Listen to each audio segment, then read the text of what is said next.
In this video, we're going to look at how to add a table on a drawing using the Inventor API, drawing automation, and iLogic.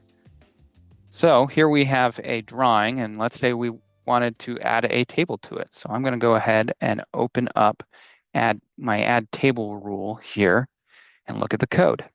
This one's fairly simple, nice short iLogic rule.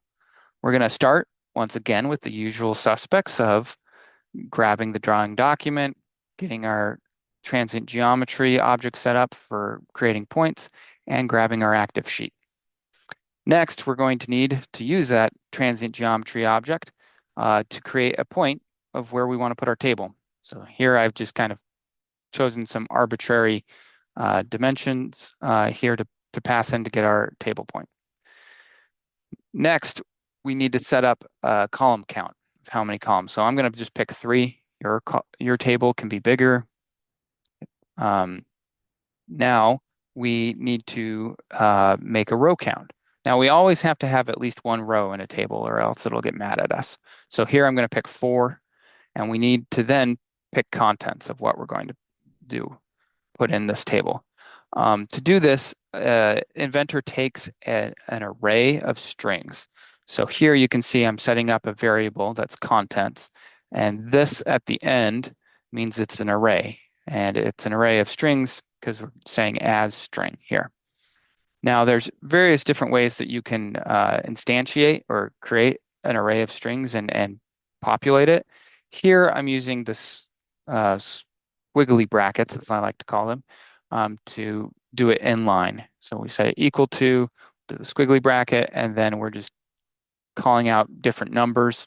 In this case, your table will probably have something more meaningful here, and then we'll delimit them with the comma to divide them. And that gets us our contents array of strings. Next, we need column titles. So we'll do another array of strings. This one will only have the 3 different strings for each of our 3 columns. So we have item, description, and quantity. Then finally, we need an array of doubles this time for our column widths, how wide each column is going to be. So we have our array of double, and we're going to use the squirrely bracket this time. I'm multiplying by 2.54 because the Inventor API always assumes you're in centimeters. So there we go. We've got our column widths. And then we get to the actual call where we're going to add the table. So this is sheet.CustomTables.Add. And we pass in the table title, the point we're going to place it, the column count, the row count, column titles, the contents array of strings, and the column widths array of strings. And then we'll run it. And here, down here, I'll pull it up off the border, is our table. And you can see the contents go from left to right. And you see the title and the different column titles. That's how you make a table on a drawing using Inventor API. If this is your kind of content, KETIV Virtual Academy is where we share a lot more of it.